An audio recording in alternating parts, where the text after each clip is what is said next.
Hi, everyone. Welcome to Closing the Out-of-School Time Nutrition Gap, After-School Nutrition Program Fundamentals, hosted by the Food Research and Action Center. I'm Steve Hayward, FRAC's Communications Manager. Before we begin, I'd like to cover a few brief housekeeping items. We expect this webinar to run about 60 minutes. We are recording the presentation and will send the recording and slides in a follow-up email. Closed captioning is available. To turn captions on, click Show Captions in the bottom taskbar and select English as the spoken language. At the end of the presentation, we'll have time for questions and answers. To ask a question at any time, please use the Q&A tab, also in the bottom taskbar. With that, I'll pass it off to Kelsey Boone, Senior Child Nutrition Program Analyst at FRAC. Take it away, Kelsey. Thanks so much, Steve. Hi, everyone, and welcome to our webinar this afternoon. Next slide. I am just going to briefly go over today's agenda. So we're going to start out with an overview of food insecurity, moving into what the after-school meal programs are, some of the benefits of participation, data trends, and best practices. And then we'll get to hear from our wonderful speakers about how states and anti-hunger organizations can support after-school meals. And our speakers today are Leslie Scher, our Staff Services Manager from the California Department of Social Services. Sorry, next slide. Chelsea Marshall, Program Manager from Full Plates, Full Potential in Maine, and Kirsten Tenney, Community Engagement Manager also from Full Plates, Full Potential. So we'll go ahead and dive in. So first, let's talk about food insecurity. Food insecurity happens when individuals don't have enough access to food, to enough food or food of adequate quality to meet their needs. Next slide. As far as the overall food insecurity rate, in 2023, about 1 in 7 households, or 13.5% of households, experienced food insecurity, which is lack of access to affordable, nutritious diet. An estimated 47.4 million Americans lived in these households. 1 in 20, or 5.1% of households in the US, experienced very low food security, which is a more severe form of food insecurity, where households report regularly skipping meals or reducing intake because they could not afford food. Next slide. In the same year, 17.9%, or 6.5 million, of households with children experienced food insecurity. So how does food insecurity impact children? Childhood food insecurity can have multiple impacts on children physically, mentally, and academically.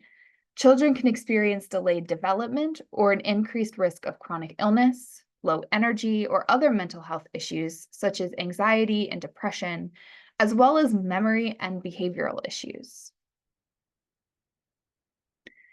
So why after-school snacks and suppers? So these programs combat hunger and food insecurity by providing free meals to children 18 and under at sites in low-income communities.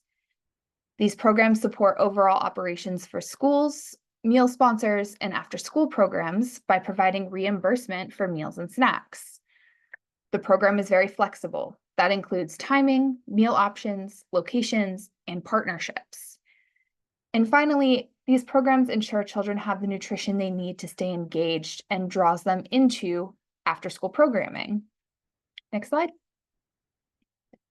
So the after-school nutrition programs are two separate programs that fall under after-school nutrition, and those are the SNAC program through the National School Lunch Program and the CACFP, or Child and Adult Care Food Program, after-school meal program, where children can receive suppers and snacks. Next slide. So the first option is the National School Lunch Program SNAC program, and these programs must be sponsored or operated by a school food authority that participates in the National School Lunch Program. And while this program is easier for schools to operate, it is limited to just a snack. There are 2 ways a school food authority can get reimbursed through this program. either by qualifying to provide all children snacks that are reimbursed at the free rate by reaching the 50% area eligibility threshold, or by qualifying children individually and receiving reimbursement based on their free or reduced price status. These programs must include an enrichment or educational component and must contain two of the following: a grain, a protein, milk, or fruit and vegetable. Next slide. So the reimbursement rate for NSLP snacks is currently at $1.26. NSLP reimburses public and private nonprofit schools for providing snacks to children 18 years old and younger who participate in school-sponsored educational or enrichment programming. Schools can also provide snacks in community programs that they designate as school-sponsored. The after-school program does not need to be operated by a school or be located on school grounds to receive NSLP snacks. They just must be provided through a school food authority. So with the reimbursement rate, if you had 300 children a day receiving a snack for 180 school days, that could really add up. It could be around $68,000 for your school program. Next slide. The second option is the Child and Adult Care Food Program, or CACFP After School Suppers Program. This program provides up to one meal and snack per day to children 18 and under, and can be served after school, on weekends, and during school holidays, excluding summer vacation, where another program takes its place. Sites in an attendance area of a school where 50% of children are eligible for free or reduced price school meals, or reach that is the 50% area eligibility threshold, qualify to provide these meals free at the free rate for all children. Again, a enrichment or educational component is required, and they must serve all 5 of the meal pattern components, which is grain, protein, milk, fruit, and vegetable.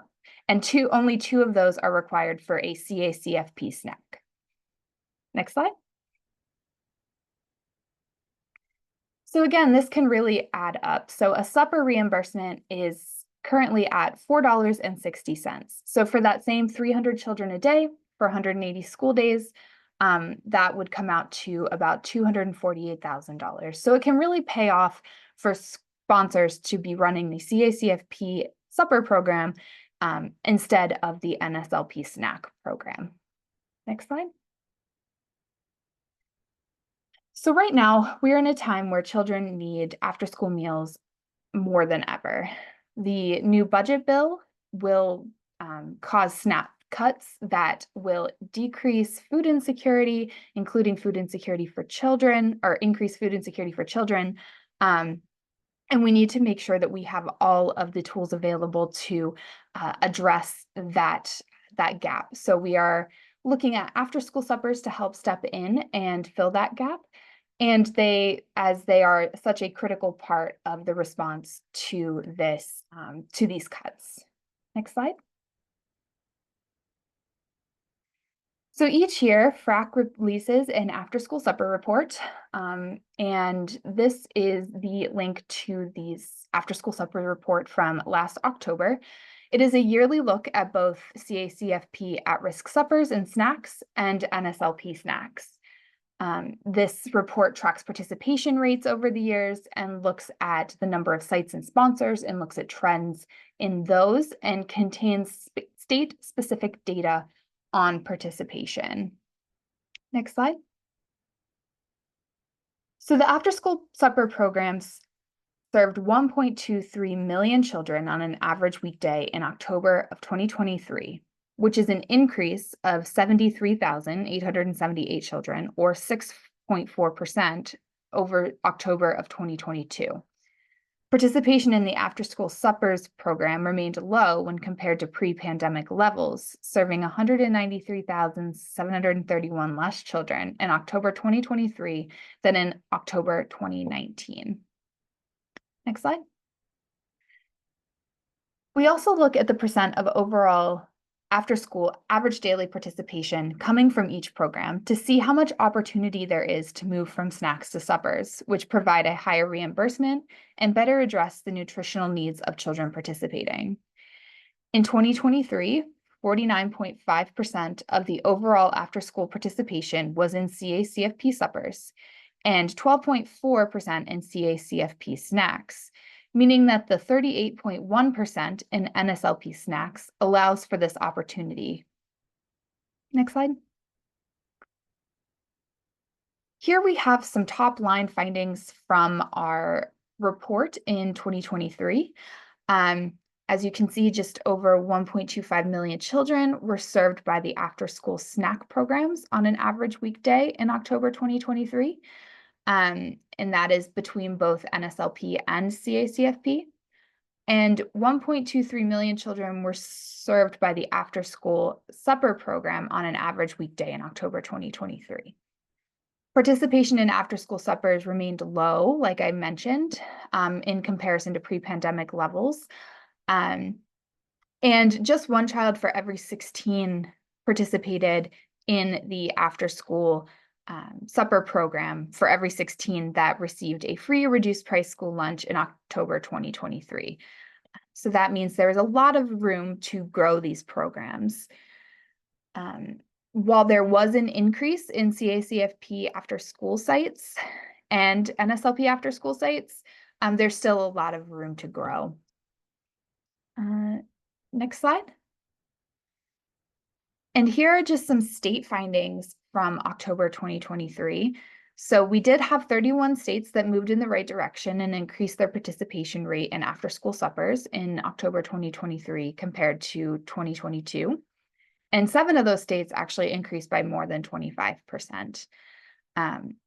19 states did see a decrease in supper participation, and 13 of those dropped by more than 10%, which is a lot. 33 states served supper to fewer than one child for every 20 children from households with low incomes who participated in school lunch, and 3 of them served fewer than 1 out of 100. So as you can see, there's a lot of opportunity for growth within these programs. Next slide. All right, so some of the best practices for after-school programs include, serving a supper instead of or in addition to snacks. As I've been saying, one of the most straightforward ways to combat student hunger and enhance nutrition and increase reimbursement is for after-school programs to offer summer. If the program runs long enough, it can provide both supper and a snack. Additionally, by not including supper, sponsors and sites forfeit the opportunity for significantly higher federal reimbursements, which can make the after-school nutrition programs more financially sustainable. The next is to expand to serve on weekends. So this also will increase a program's reimbursement rates, which will again make those programs more financially sustainable. The next is to improve meal quality and appeal. So all suppers and snacks provided through the after-school nutrition programs have to follow federal nutrition standards. And sponsors can make the quality of those meals better by following some of our standards of excellence or others by incorporating fresh seasonal produce and really working on the appeal of the food to the children you are serving. The final one we have here is to reduce barriers. For instance, long travel distance can make it really hard for some children to stay after school, even if programs are available. So to address that, schools can adjust bus schedules to accommodate meal service and enrichment activities before those buses depart. And additionally, schools can consider combining meals in the classroom with homework help after the bell rings and delay the time that school buses depart. So there are a lot of things that we can do to improve this after-school nutrition programs, and there's a lot of things that everyone can do to support their local and state programs. So I am going to hand it off to Leslie Scher to talk about how a state agency can support after-school meals. Perfect. Thanks, Kelsey. And good afternoon, everyone. I am Leslie Scher with the California Department of Social Services. I'm excited to share with you information about the At-Risk After-School Meals Program, how we support this program, as well as best practices and the importance of the program across the state of California.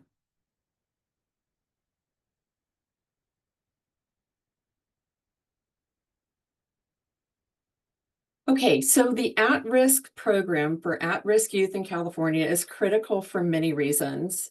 Addressing unique challenges these young people face and fostering their development into thriving adults is critical and important to California. The Child and Adult Care Food Program At-Risk After-School Meals component provides significant benefits to children in California through things like nutritious meals and snacks. The CACFP reimburses eligible at-risk after-school programs for providing healthy meals and snacks that meet USDA nutritional guidelines. Improved diet and quality and health outcomes. These meals served through at-risk after-school programs are more nutritious, leading to better diet quality habits and healthy outcomes. Reducing food insecurity. By offering free meals and snacks in eligible areas, the at-risk program helps combat childhood hunger, as well as support for enrichment activities. The at-risk after-school program must offer educational or enrichment activities such as tutoring or recreation alongside meals. These programs are appealing to youth and can increase participation and provide a structured environment that support academic and social development. Our at-risk participation has increased over the past 2 years. As you can see by the data on the screen, in 22-23, we did over 67 million. In 23-24, we did over 75 million at-risk meals and snacks served. That's an increase of over 8 million meals and snacks from 22-23 to 23-24. That also increased our average daily participation. You can see that went from 398,752 to over 462,000. The at-risk after-school program is extremely important to our California children, as well as organizations that run the program. This increase in participation means that we are making an impact on food insecurities, social development, health disparities, as well as in economic and social equity. Okay, next we're going to look at some of the slides that highlight some of the things that we do to support the at-risk component and what we believe contributed to the increased participation across California. Throughout California, the At-Risk After-School Meals Program within CACFP is transforming lives. Partnerships, data-driven decisions, technical assistance, and training are just some of the best practices that make this program both grow and thrive in California.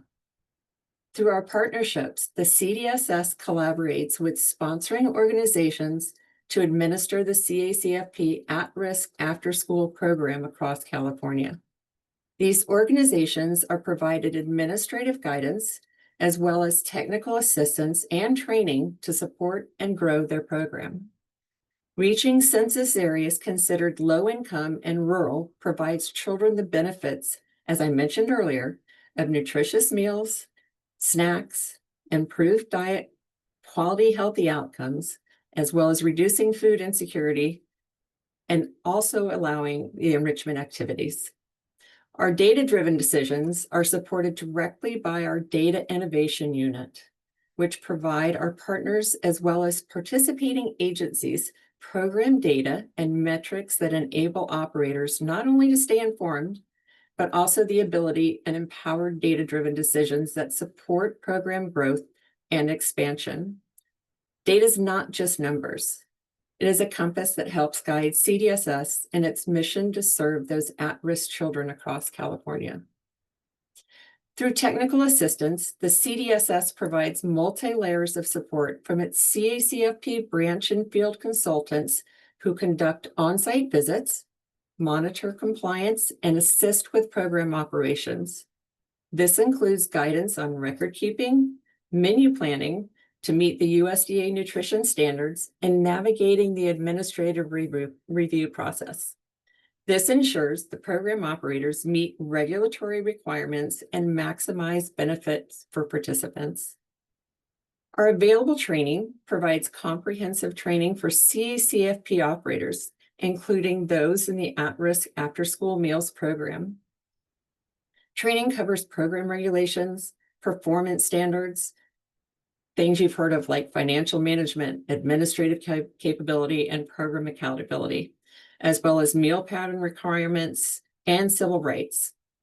CDSS contracts through BrightTrack to ensure program operators are well equipped to operate the program, ensuring compliance to the required USDA regulations for operating the at-risk after-school program. The CACFP Community Nutrition Program section actively works with community-based organizations like Boys and Girls Clubs, food banks, and other nonprofits to ensure compliance with program operations, maximizing their program participation through administrative support as well as community outreach. The CDSS often coordinates with small agencies through these CBOs as unaffiliated sponsors to gain knowledge with program operations and regulations prior to actively participating as a sponsor. By giving these smaller agencies additional time and training, we provide an avenue for their growth and access to those sometimes underserved communities that benefit from the program. The CDSS works with school food authorities. We allow this streamline both the onboarding process as well as the annual renewals to ensure the school food authority has the ability to integrate the at-risk program into after-school activities, making it easier for SFAs to offer suppers and snacks without additional infrastructure and administrative cost. Partnerships with our SOUCs, that's sponsors of unaffiliated centers, have been critical in scaling up the program by supporting independent centers, which often lack the resources to manage the CACFP independently. CDSS often facilitates these sites through long-standing SOUCs, sponsors of unaffiliated centers, that have made a positive impact across California. CDSS supports this growth through technical training and collaboration, ensuring positive impacts across all of California, including the low-income and rural areas of California. Data-driven decisions. Access to program data and metrics that enable operators not only to stay informed, but also to demonstrate and guide the growth and impact of the program across California. Providing reliable, accessible data through our online reports and data request center, we empower operators to make informed, data-driven decisions that support program expansion. Some of the reports that we offer are annual CACFP Impact Report. This offers the agency's statewide and county level metrics, including meals served, participation, and reimbursements, highlighting year-over-year growth and county-specific trends. We also have quarterly data snapshots. This provides a concise quarterly overview of program performance to help identify emerging trends. We have specific reports for this and a data request center. Operators can explore available data types and submit specific requests via an easy-to-use survey form for more tailored information. Listed on there is our data request center. Okay, Field Services Bureau. The Field Services Bureau uses best practice methods to support CACFP operators during administrative reviews, ensuring both compliance and program integrity. Here's how we deliver value. Comprehensive review support. The FSB staff, Field Services Bureau, and the CACFP branch reviewers conduct on-site visits to provide hands-on guidance covering record keeping, USDA compliant menu planning, and navigating the administrative review process. This is to ensure regulatory compliance and maximize participant benefits. They also have an integrity-focused technical assistance. Field Services Bureau emphasizes financial accountability and program sustainability. During reviews, our field staff work closely with operators to resolve non-compliance issues, offering tailored technical support that fosters lasting improvements. Finally, the CDSS hosts CACFP annual mandatory and optional training through the online training platform CDSS BrightTrack. The BrightTrack site includes over 65 courses on nutrition and food service, operations and administration, communications and marketing topics to help staff successfully operate the CACFP and provide nutritious meals. All courses are available in English and Spanish. Other than the annual CACFP mandatory training, other BrightTrack courses include how to master the CACFP administrative review, at-risk after-school meals, maintaining a nonprofit food service program, and of course, the CACFP meal pattern requirements. By integrating these strategies commitments, the CDSS enhances the reach and impact of the CACFP at-risk after-school meals program, ensuring that children in eligible areas receive nutritious meals that support their health, development, and well-being. Thanks. Thank you so much, Leslie. And with that, I'm going to turn it over to Kirsten. Thank you, Kelsey. I'm just going to introduce myself really quick. My name is Kirsten. I work with Full Plates as the Community Engagement Manager. Thanks for having us today. We're excited to talk to you, and I'm going to pass it to Chelsea for a minute. Hello, everybody. My name is Chelsea, and I am with Full Plates, Full Potential as well.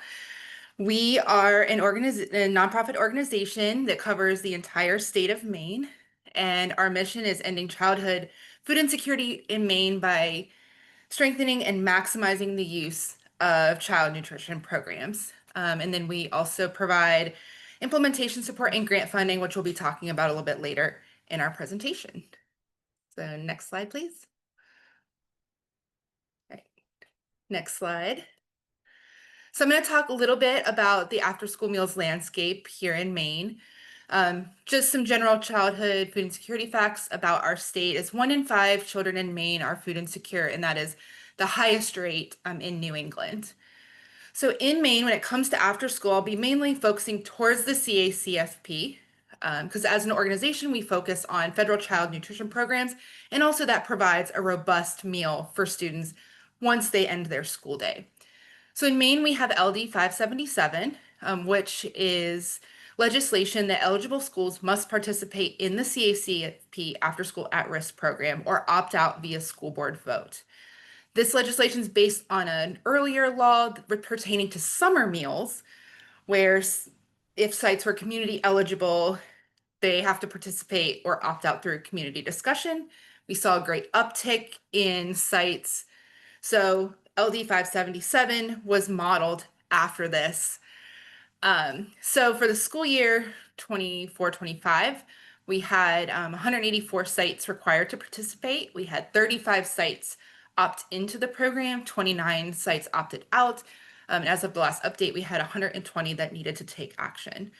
So the map you see here is just showing our sites. So our yellow dots are the ones that had opted out. Our green are sites that are participating, and our blue dots are our grantees from 2022 through 2025. Next slide, please. So how we help as an anti-hunger organization.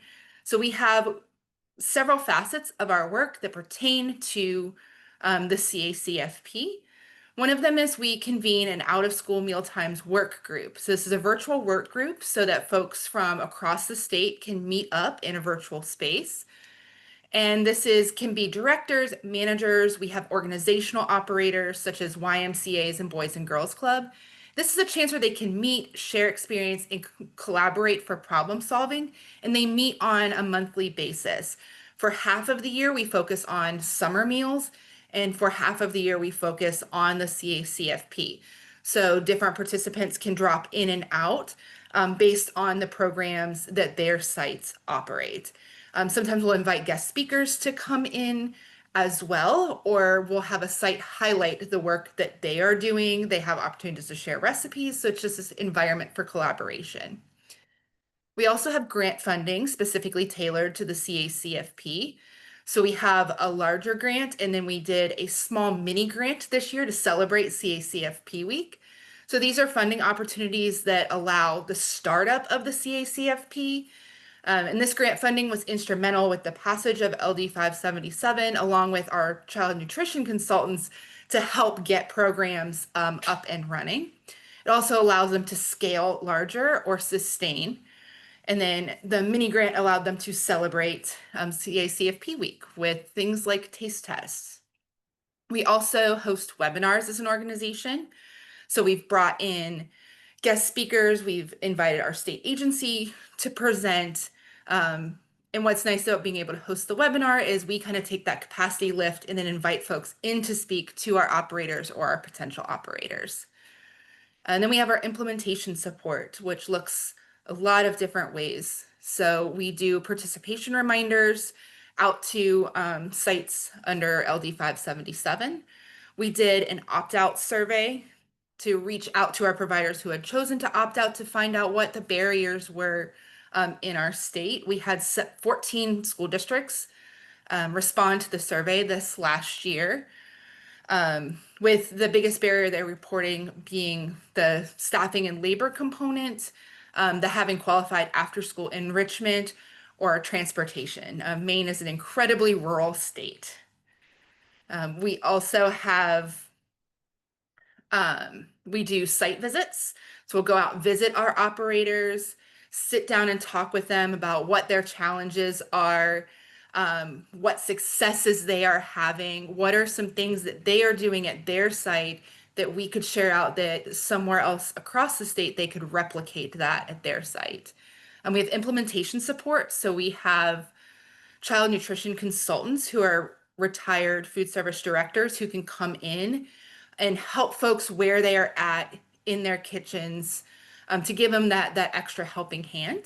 We also do storytelling, so collecting success stories, sharing them out through our communications team, through social media, through creating one-pagers, using those success stories in the out-of-school mealtime work group so that directors can hear from each other. And then we also do resource creation, and Kirsten is dropping that information in the chat.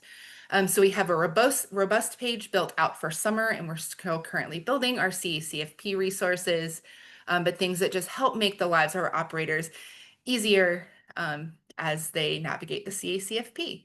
And with that, I will turn it over to Kirsten. Thanks, Chelsea. So yeah, I'm going to talk a little bit about some of the collaborative partnerships that we help to foster. They're really essential for the success of after-school programming. So by strengthening the connections, we can ensure the sustainability of these programs and increase the engagement for students in the access. So a lot of our community partners can include schools, local organizations, food banks, government agencies, businesses, faith-based organizations.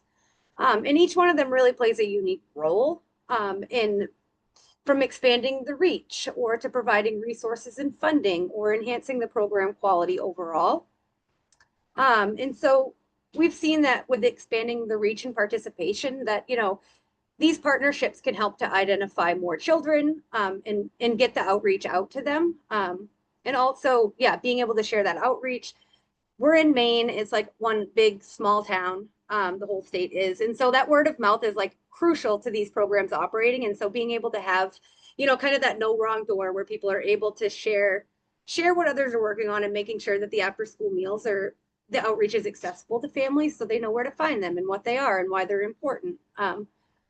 And then providing the resources and funding, whether it's providing local foods or grant funding, volunteer support is also really crucial. It might be providing a space for folks to do an after school program and provide these meals. And it might be logistical support, such as transportation, like Chelsea mentioned, Maine's really rural. So transportation is a huge barrier. And then the enhancing program quality. It could be nutrition education. It could be enrichment support, offering supplies and curriculum, and then some of that added staff capacity. Here in Maine, I used to be a SNAP Ed educator, and so that was like such a valuable resource for an after school program, is being able to have the nutrition education, or maybe it's a local art business that brings in canvases, things like that. Next slide. And then a little bit more about youth engagement as well. So youth are really a powerful ally for the after school meal programs. They can help to increase the student engagement and increase participation. Programs that are built with students for students, there's more sustainability, they're stronger, they're actually built for what a student's needs are. And so fostering those partnerships with the students really is a win-win for everyone, whether it's program planning or doing the outreach or the implementation of the program or the meals. And also on a similar note, staffing support, like the hours and the wages are a real good fit for a young person, especially like about high school age. Here in Maine, students need to do volunteer hours in order to graduate. So that's a really good marker too, is like, hey, work a couple hours a week, get your volunteer hours, and then gain some leadership skills and learn more about how the programs work. And then the youth voice and choice, having them help with menu planning. We've heard a lot about how after school program, meal program operators will do a lot of taste tests, or they'll try out new menu items that maybe they're not quite sure they want to make it for all the students in the school, but they'll make it for a smaller population of the after school students and kind of see how it went and see if they want to maybe put it on the regular menu. And also the youth voice and choice, like asking them what kind of activities are of interest to them. What do they want to learn more about? What do they want to do? What's going to bring them in the door? And then, making sure that they're getting the meals. And also they're trusted messengers. So they're able to share their positive experiences or share about the meals with their peers, their parents, people in the community. And so again, that word of mouth is really crucial. And so that's a really important one, is being able to share with their peers. And with enhancing the program quality, peer mentorship. So it could be some high school students are reading books to some of the younger graded students. It increases the leadership skills for the students, as mentioned. And one thing I noticed too is increasing this voice and choice. You're able to offer a safer space and a meal for a wider range of students. High school is a hard target group for the after school programs or summer programs and things like that. And so I think the more you incorporate what their needs are and what they're looking for, you're bringing them in the door, and then you're offering them that safe space so that you can really broaden the reach of the age. And again, they're really good at outreach and recruitment. I mean, our youth and our students are really good at social media and Canva and creating things. So they can be a real powerful tool for that outreach and recruitment as well. And so just a couple examples of partnerships that we've seen throughout the years here and there is, a food bank partnering with a local school to provide backpack meals or maybe some fresh produce that kids can take home after the after school program or on the weekends. A local farm coming in and providing that nutrition education, sharing some fruits and vegetables, and kind of helping students learn. It starts at a seed and it grows, and we cultivate it and we harvest it and then we eat it, and then they also get to share that with their families at home.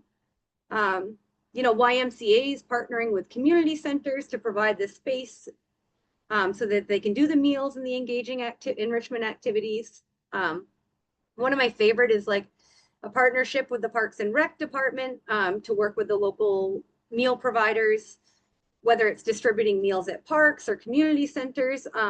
Here in Maine, we had one that did summer meals at a splash pad, and that was just like the coolest thing that I had ever seen. I'm like, why don't all splash pads have meals? And then another really good one is a healthcare provider offering health or dental screenings and resources like that at summer meal sites. I think being able to offer a lot of extra resource, not just for the student at the after school program, but also something that they can bring home to their family, or that it's a resource that a parent might not have to go out to grab after school because it's being provided to them in the moment there. And I think that's all I got. And here's our contact information, so feel free to reach out anytime, and thanks.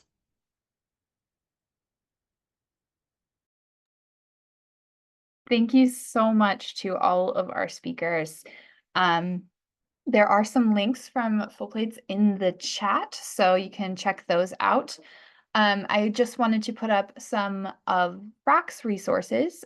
We have some best practices on serving meals on the weekends, moving from snacks to suppers, as well as our quality standards of excellence. Those can be found at the QR codes here. Next slide. And we also have our links to our after school report, our after school website, and all of our after school resources here. And again, all of these slides will be sent out, so you will have access to all of these links. And with that, I think we're going to move into our question and answer session. So please put any questions you have in the Q&A function. And we do have one question up already, and I believe it is for Full Plates, to one of the orgs that are assisting schools with these programs. We are starting a kickoff to do outreach and assistance for schools to take advantage of each program they qualify for to keep kids fed. Can you speak to the man hours you would normally spend each year to get a school set up for the first time? I'm building our project plan and intend to start with about 15 school districts in the first year. I can attempt to answer this. I think it's a question that's a little bit harder to answer because we're not the state agency that implements the program. And so on that side of things, I think that would be better answered maybe by like someone like Leslie, who would be going through the paperwork and the reviews and all of that process. I mean, I think on our end, it's really varies. It depends on how much community support there is and how much there is. And there's a lot of resource out there. So I think it's a slower process. It would be hard to estimate exactly how much time. I mean, it could be months, it could be a whole year until the next year. I think you just continue to learn and grow, but it is a bit slower from the uptick. And maybe Chelsea has more like definitive numbers, but I don't dare say actual ones. Yeah, I would say I'm unsure on how to answer that, just of how our workflow goes. Like Kirsten and I both work on, and we have other team members too that are also working on implementation support. So we have our child nutrition consultants who are kind of the boots on the ground, hands in the kitchen, helping get sites, but they're working not only with CACFP providers, but also with SFSP, also with NSLP, lunch and breakfast. Same with, whereas Kirsten and I are working on, multiple, so we're not dedicated specifically to the one program to get those school districts up and running.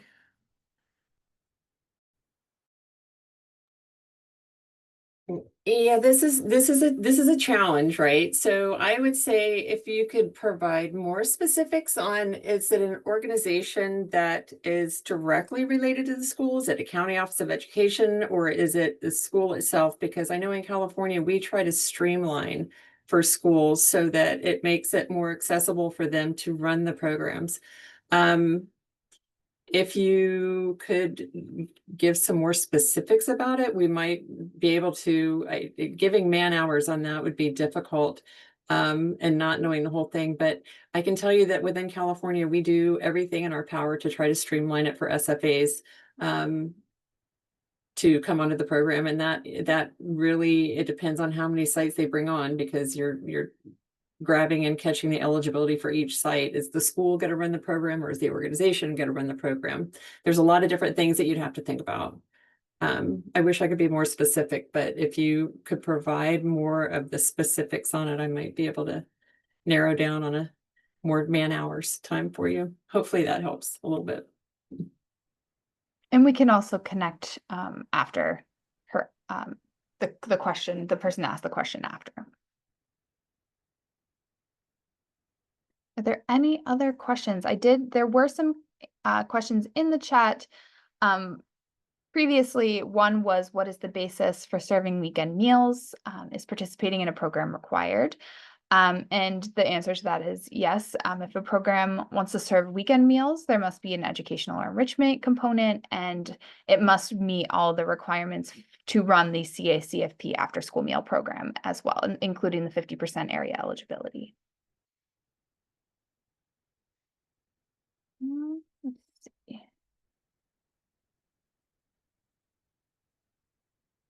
All right. Okay, here we go. It was mentioned earlier that CACFP had low participation, and one reason is students' distance from home to the distribution location. What are some of the other reasons, and how can they be remedied? And how does one go about starting such a program? So I can start on that, and I would love our panelists to chime in if they are able. As far as other barriers to after-school meals programs, I would say one of the biggest ones is not having an after-school program in a student's area. So not all schools run an after-school program, and not all communities have a place where there is an after-school program running that would be eligible to serve either meals or snacks. So honestly, that is probably one of the biggest barriers, is not even having a program around for these students to access and for a meal program to run through. And how can those be remedied? That is increased funding for after school programming. There has been a lot of talk around cuts, and some of this after school funding has been cut. So we need to address that so that these programs can expand. And additionally, we need to be able to support sponsors who want to run after school meal programs, whether that be at the state or at the federal level. So, FRAC has a lot of resources on some of these policy recommendations, and those can be found in our report. And I don't know if any of our panelists have any thoughts on how someone could start a program. I will open it up and see if anyone has any thoughts. I can speak just briefly. Like, one of the things that we do is grant support, so that those startup funding costs, the grant funds can't go for anything within the reimbursable meals. But even like their marketing information, some of that base stuff they need to get started, is something that sites can apply to through what we do.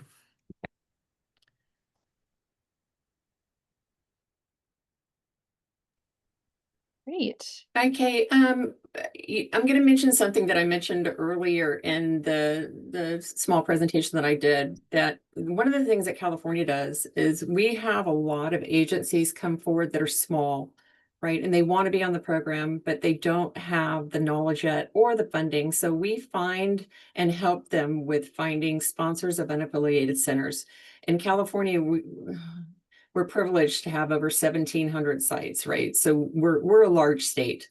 So we've got plenty of sponsors of unaffiliated centers that could work with these smaller agencies until they understand the program, get better funded, know the regulations, and then from there we will help them to come onto the program. Administratively, that is. Not being familiar with other states, I just know that with California, we have the ability to do that because we're such a large state and have so many sponsors that provide assistance to some of these smaller agencies that really want to come onto the program.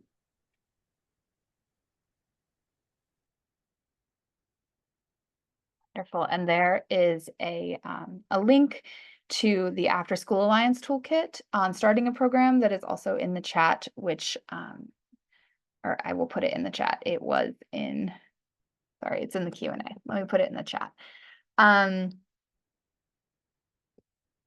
Yes. So in addition, I know that this toolkit is an After School Alliance toolkit, and After School Alliance has typically been part of a lot of FRAC webinars as well. So there are a lot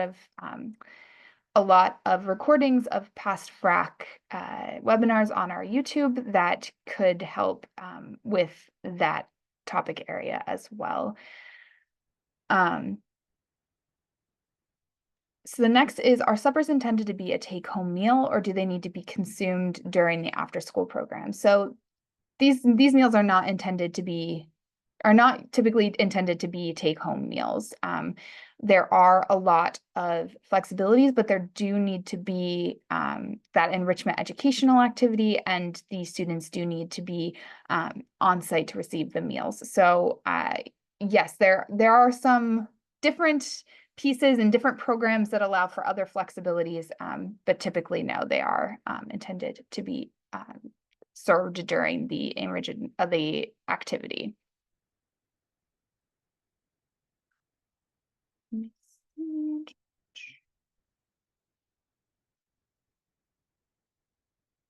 All right. Are there any more questions? I'll give it just another minute, see if any more come in.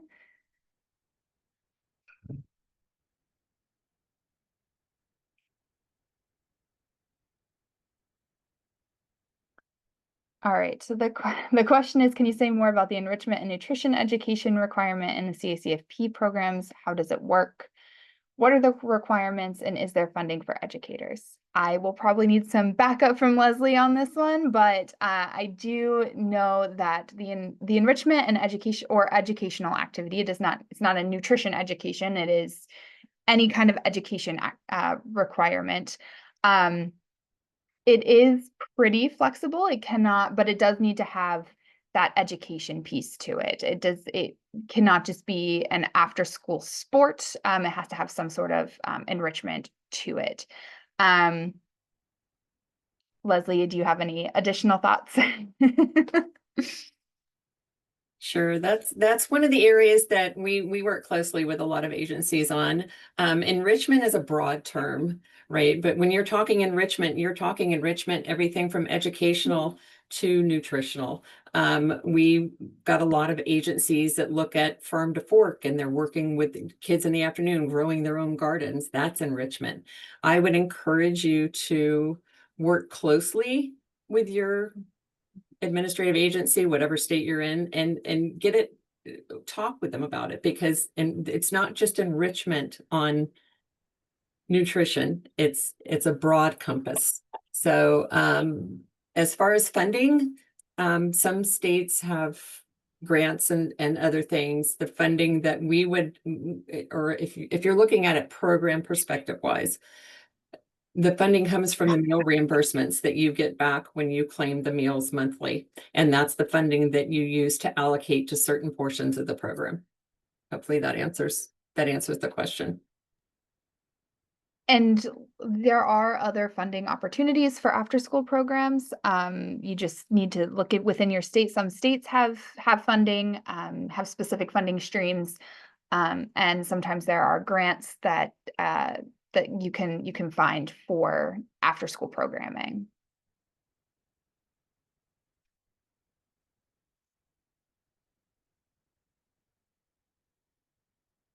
All right, I am not seeing any more questions. All right, well, I would love to take this moment to thank all of our panelists for all of their expertise. We had a great webinar, and I thank everyone for all of your questions as well. It always makes the learning experience that much more. So thank you so much, and thank you, panelists. And I hope everyone has a wonderful rest of their week. Thanks, everyone.